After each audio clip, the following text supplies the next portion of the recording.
So catch this. The Israeli entity established under the pretext of protecting the promised land is undermining the fundamental principles of Judaism. Let's talk about how Israel, the so-called Jewish state, is actually the biggest threat to Judaism. In an article written by acclaimed Jewish author Naomi Klein, she delves into how Zionism is considered a false idol for the Jewish community. Klein argues that Zionism motivated the community to turn the idea of the promised land into a deed of sale for a militaristic ethno-state. But how does this threaten Judaism? Zionism, she says, transforms the deeply meaningful biblical narratives of justice and liberation, such as the Passover story, into tools for ruthless colonialism, ethnic cleansing, and genocide.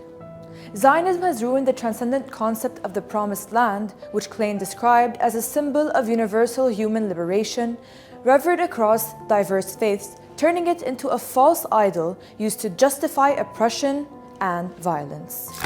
Even worse, Zionism is founded on the expulsion of Palestinians during the Nakba and clashes with the Sidr's message of liberation and self-determination, celebrated by the Exodus narrative.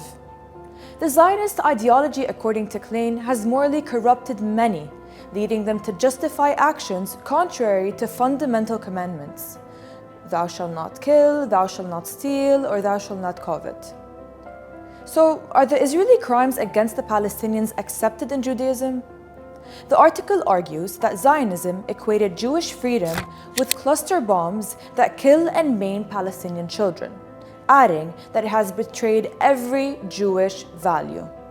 Zionism has rationalized the bombing of every university in Gaza, the destruction of numerous schools, archives, and printing presses, and the killing of hundreds of academics and journalists.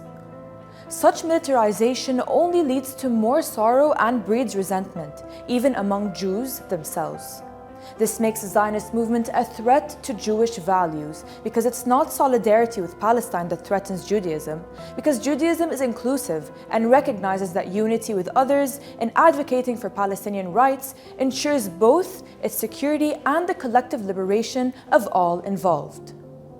Just as the fathers of Zionism fed the Jewish community lies of the world being against them, so must Judaism be freed from an ethno-state that plants fear among Jews, because this narrative only does one thing. It pushes the Jewish community to run to Israel's fortress, hide under its iron dome, and keep the flow of weapons and donations going.